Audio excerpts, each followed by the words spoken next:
Welcome to Teaching in Scrubs. Thank you. It's nice to be back. It was a great week. I feel like, we're at that point in the semester where light bulbs are going off and people are excited. They're a little stressed about all the work they've got to do, but they're feeling good about it. They've had some small wins.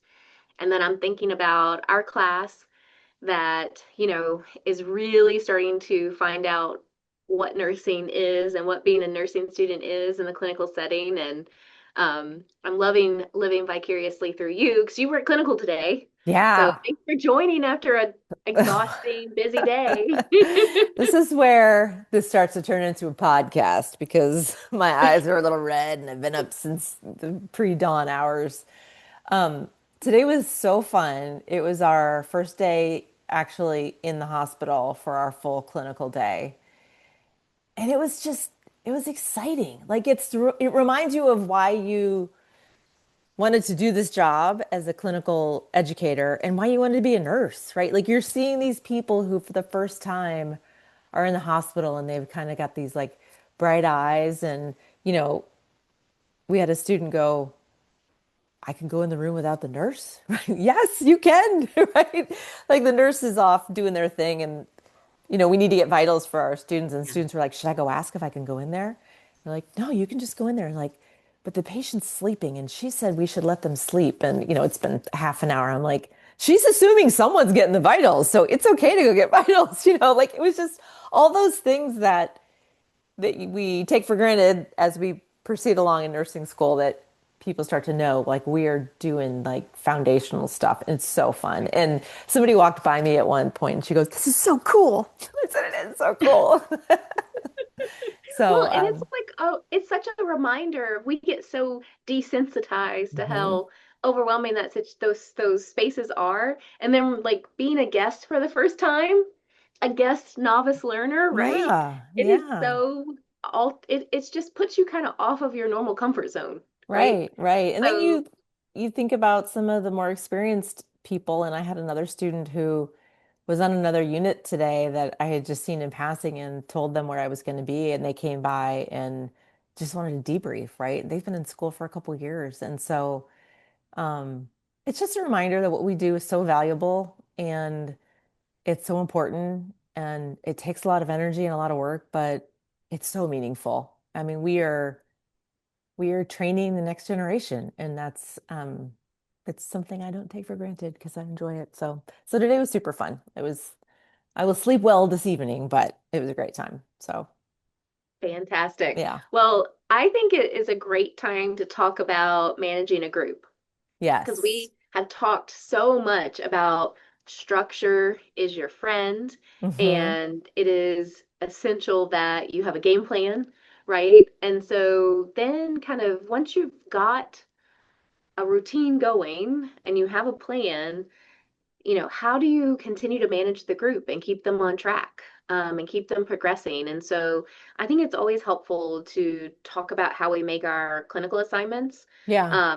But really kind of thinking about by this point, your group a little better, your Hmm. learners a little better. You start Yep. to kind of understand who they are as a learner Right. and then start to make assignments based on that, because everybody has kind of different learning needs to progress to where they need to get to, right?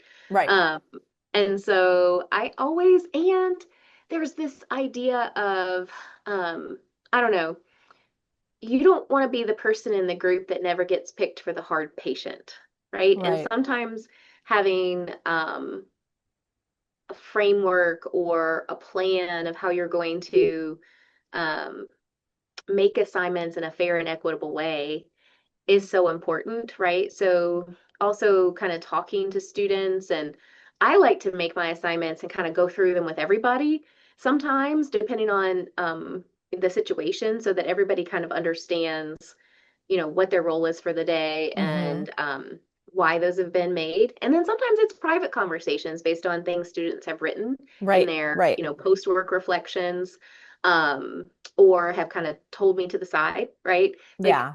I just kind of a pearl. I had a Saturday makeup clinical before, and I was like, oh, this is the perfect time to give all my students multiple patients, right? Because I Mm-hmm. had enough bandwidth. And um, one of the students, I was like, oh, and I'm going to give them all the, like 3 patients, 4 patients. It's going to be a great day. And I gave them great patients and great nurse to work with. And then they came up to me and they're like, I can't do this. This is overwhelming to me. Right. And so I was glad that they felt comfortable doing that because it was a quick change to go back down to 2. But I said, hey, at lunch, I want you to reevaluate, right? You might be ready Right. to pick up that other patient. And so I like that you want to have that open dialogue. And I think if they sometimes understand how you're making patient assignments, it can be really helpful. Yeah. Um, I've also seen students that are really upset if you like start them with a patient and don't come back around and like tell them why you changed it, right? Yeah. That has caused unneeded conflict before. Um, and it's been something simple usually of something changed with the nurse or something changed with the patient, but the student is so new that they're kind of internalizing everything. Right. So when you Um, say you go, are you kind of as you're kind of telling everyone their assignment saying, and Sarah, I'm giving you a patient with a trach, and so Laurel, I'm giving you this patient who's got pneumonia, like that kind of thing? Okay. yeah, yeah. Okay. If we have kind of a formal kind of pre-conference, Got it. Right, and right, sometimes right. I have a rationale, what I'm hoping for, or I I really see. want you to report back on this to the group. Um, Yeah. Okay. Yeah, yeah, yeah. Yeah, and sometimes I can't quite get to that point until we're a little bit into the semester and I know them all better. Right. Um, but I'm also thinking about the student who is the overachiever. Yeah. Um, I will often give them the more challenging nurse or patient or situation versus maybe the best learning situation Right. or the coolest admission diagnosis or something like that, because Yeah. I'm trying to get them to develop their leadership skills and push themselves a little bit more. Um, and then I'm also kind of giving someone who is an exceptional student but has no confidence the opportunity to be with that great nurse who Right. is in that higher, complex care sitting with a very difficult and interesting, admitting diagnosis. And so sometimes they need to be with that person that shows them, oh, that could be me, right? Yeah. That person who needs the confidence. Because oftentimes, a lot of my exceptional students have been the ones that like were so shocked to hear that they were exceptional because Right. they're comparing themselves to the more extroverted, very Yeah. confident person. Yeah. Um, which has also caused some kind of because we're managing the group to meet our goals for the day, but we're also managing uh and focusing on group conflicts and Yeah. resolving those and learning how to work together, right? Right. So that's Right. some of this like knowing your group comes into play there as well, right? I'm not gonna separate 2 people that can't work together. I'm going to try and help coach and mentor them to figure out how to work together, right? Right.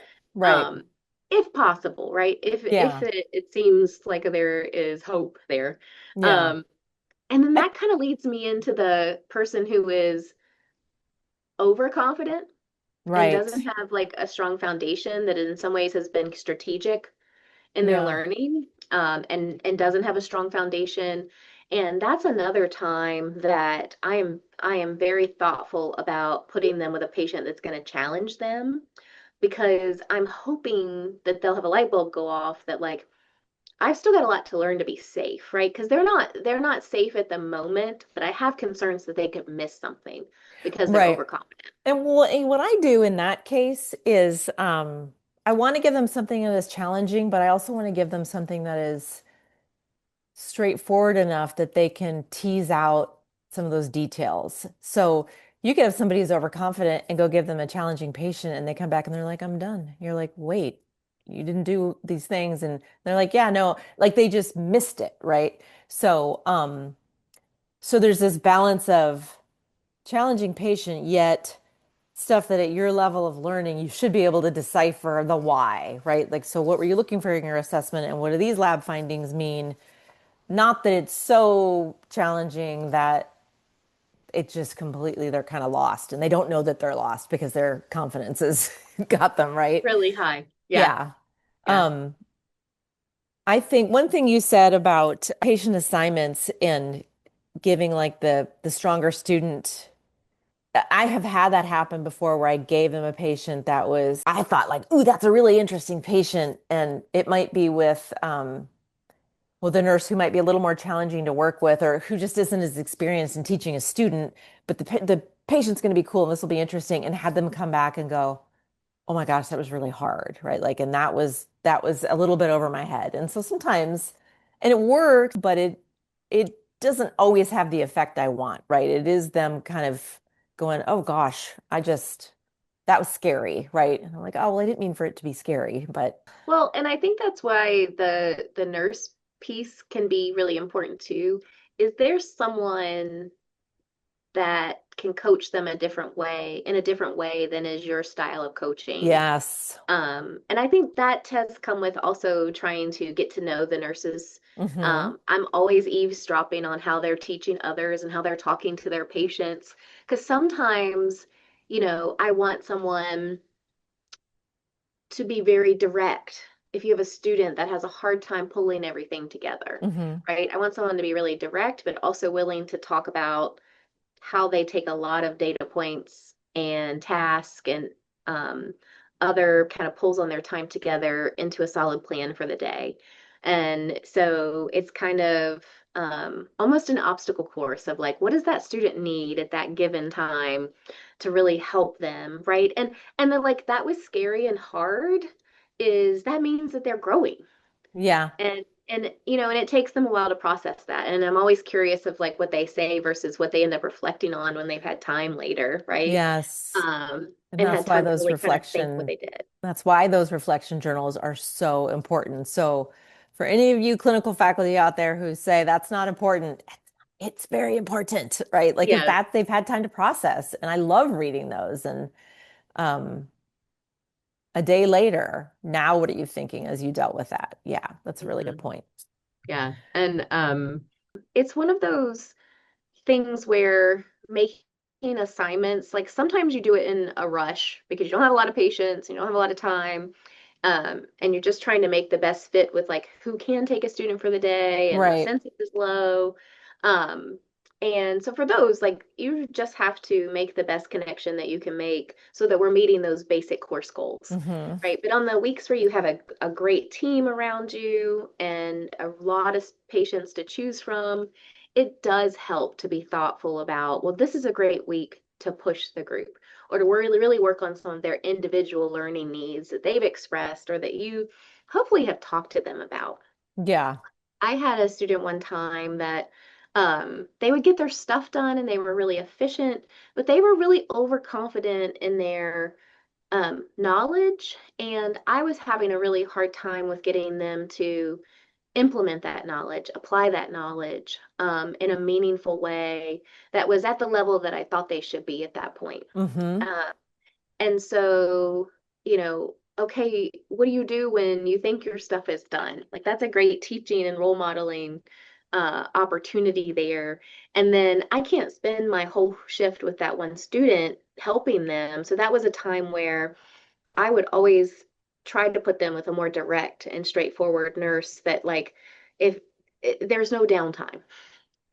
Yeah. Uh, with the patient that you have, there shouldn't be any downtime, right? And just another good coach and a different voice to hear that from. Yeah. Uh, and especially if I get to that point, and this kind of is like there's the overconfident but still safe person. Yes. And then there's the person that can be somewhat oblivious that they are at that on that kind of brink of lack of safety, right? Right.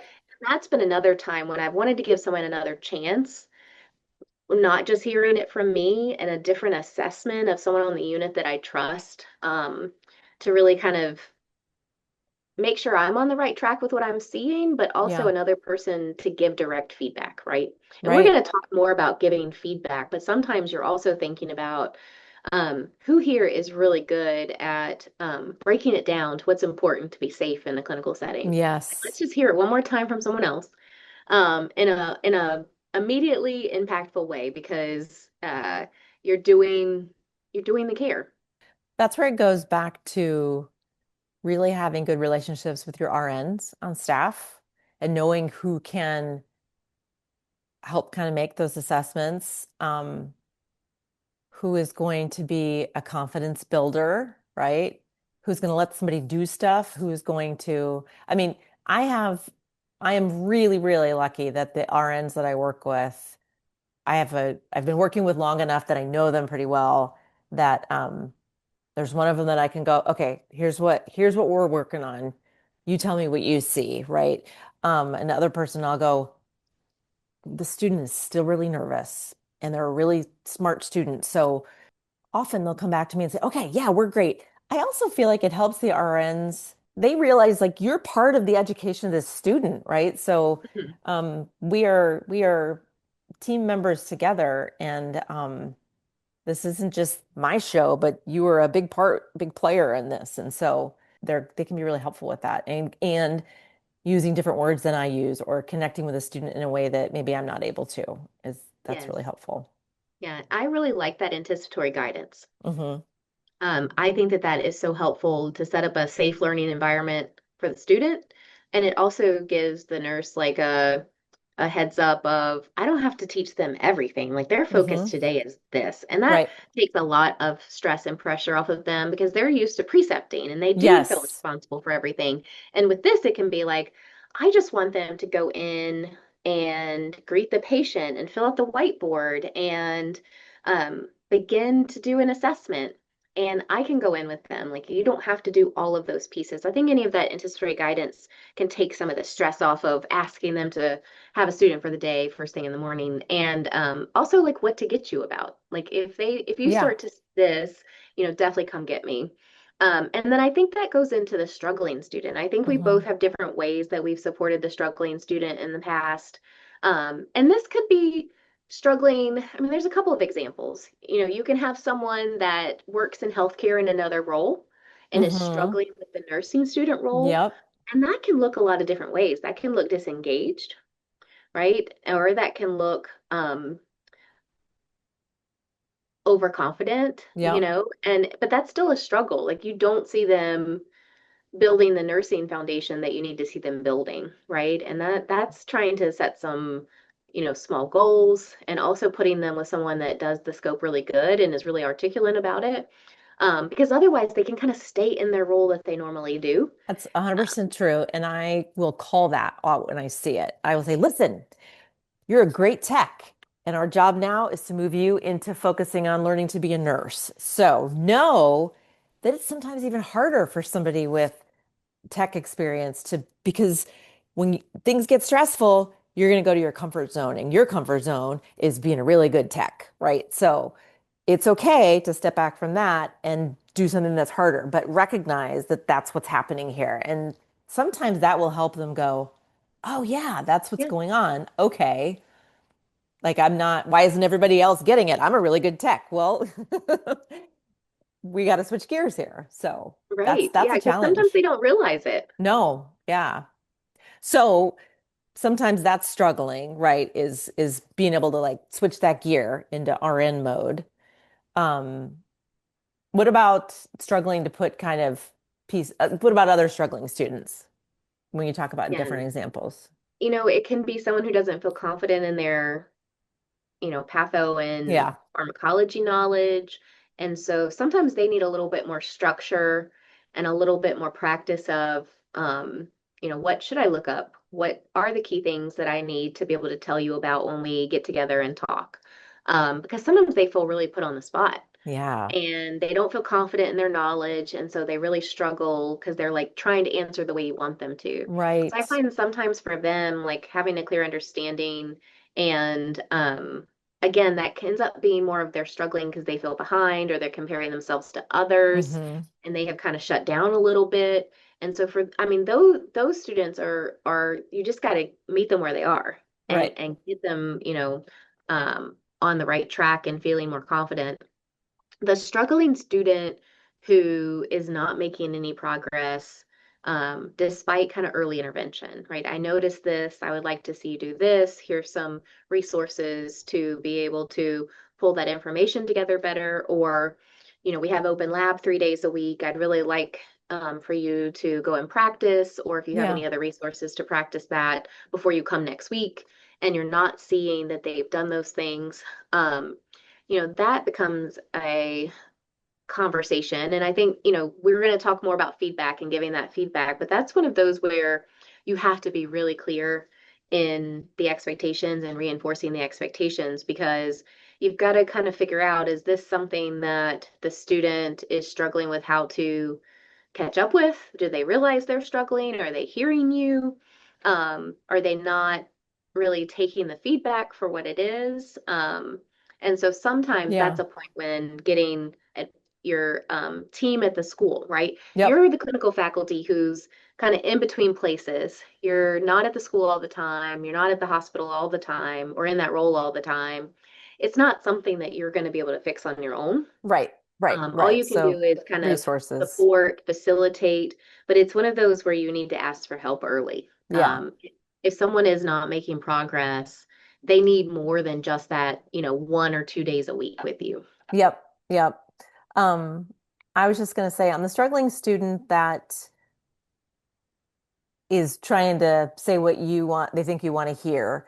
That's one where it's really helpful to go back to a patient with a really kind of um, textbook presentation, if you will, right? Like if you give them somebody who's got this and then they had this infection and now all these things have piled on, that becomes really hard to kind of figure out the patho of, well, wait, why are we doing this? Whereas if you've got somebody who's got, they're here for this one thing and this one disease process, and these things are all kind of pointing to it, that's much more helpful for them to, it's helpful for you to coach a student through. Like if, you're asking the question, it makes more sense to them.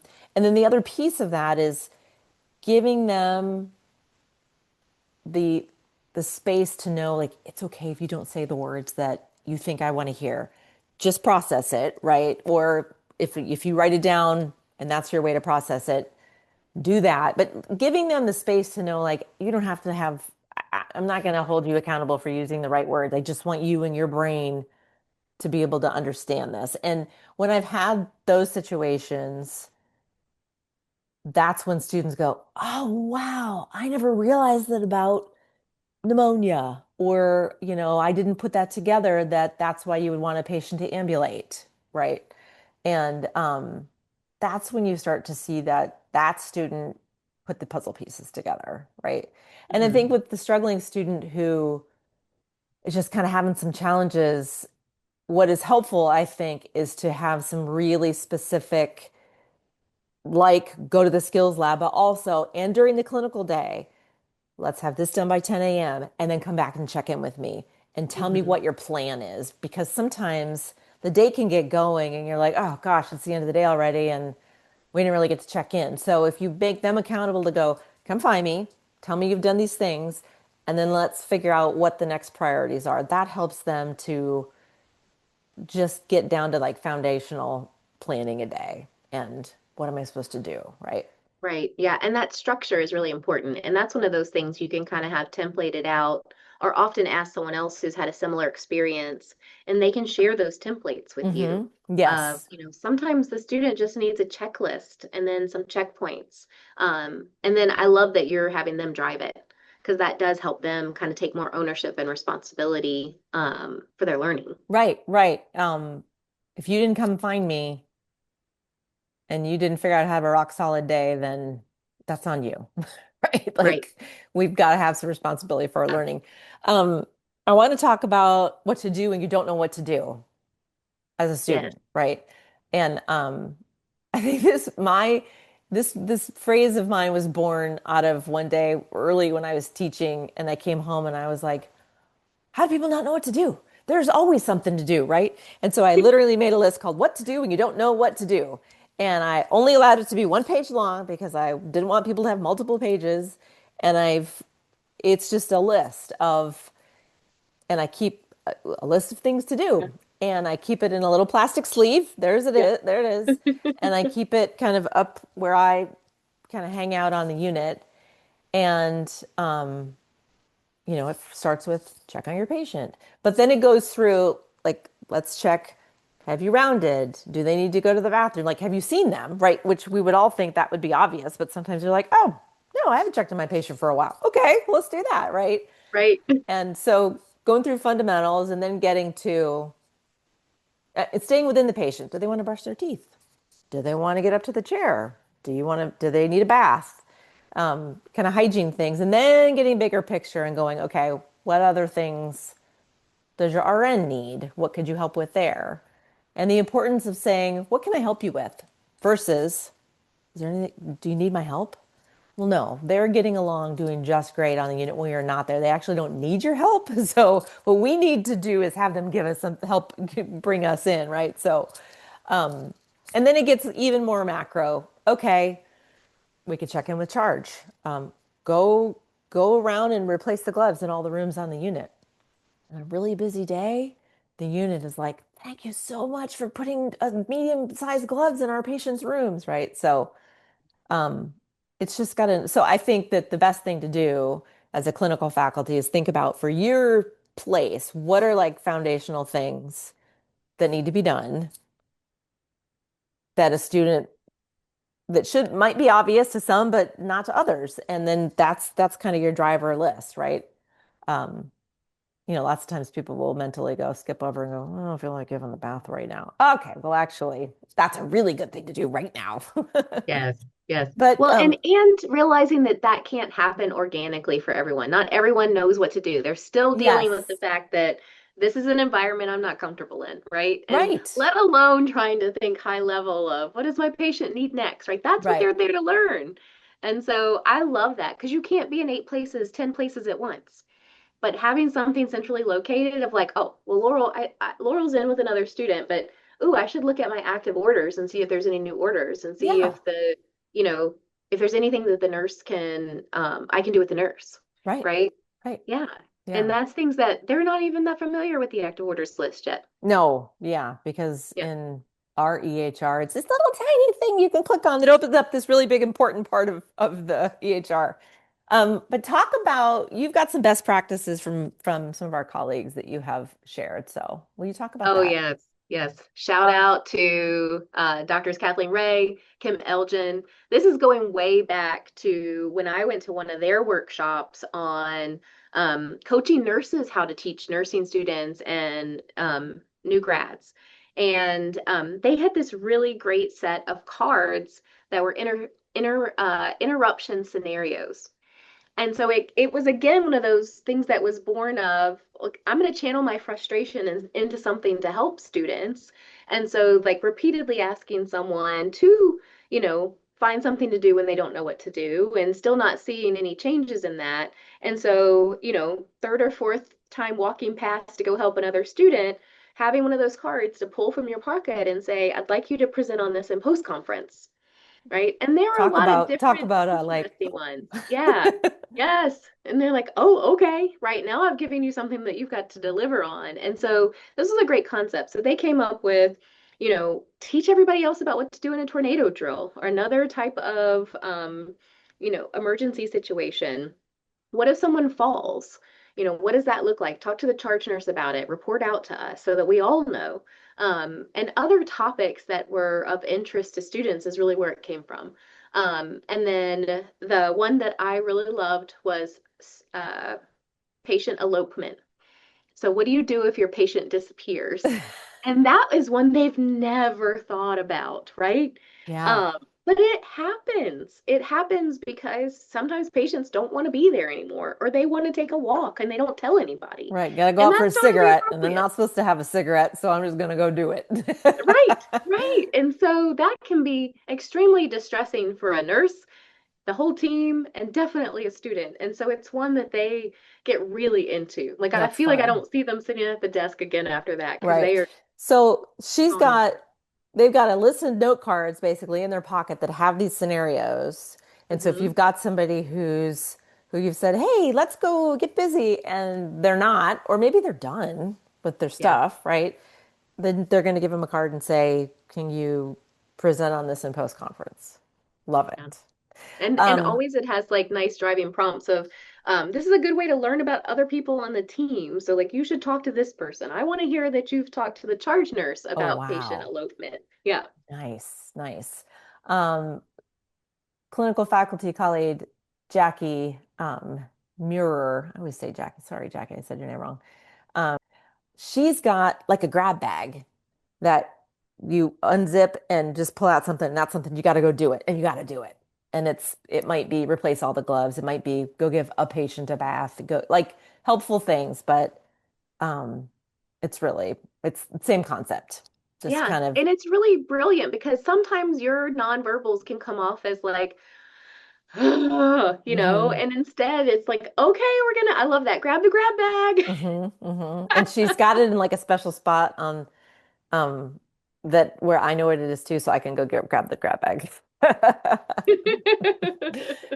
So the other thing that I think is important in group management, at least early in the semester, well, it's always important, but early on is trusting your gut and your sense of observation to know when you've got a student who you think might be struggling potentially, right? So we're in the early part of the semester. It is it's hard with all of the teaching orientation-y things that we've been doing to truly have true points of feedback at this point, right? Of course, we've got students who are nervous, but you can start to tell some who are really strong, who are seem like they're going to get it, and some who might be a little more anxious, or you understand personalities. So I think it's important to recognize that while at this point, early in a semester, you might not have true feedback for people, you probably are getting a sense of who some of those stronger ones are, who might need some more support. And I think that it's just important that we all trust our judgment. So if you're feeling that, trust that, right? I've had enough times where I've said, no, no, no, it's too early. And then it turns out in week 5 and 6, I'm trying to figure out, wait, this is still happening, right? So I think it's just important to recognize that you're doing this job for a reason, and you can figure out sometimes when people are you can anticipate when people might need support. So it's okay to have people on your radar in that sense. I think that's a good pearl of wisdom for us to close with, Yeah. right? And trusting trusting your assessment skills, Yes. you know. Yeah, exactly. And and we're going to talk about feedback and how to give feedback to those students in the very near future. But yeah, managing a group, that's the magic part of this role. And I think the part that we always keep learning. So if people have thoughts, comments, questions, share them. We can keep a conversation going. So, Sounds great, okay, Laurel. Get a awesome. nap. Yes. Okay, bye. Have a good week. You too. Bye.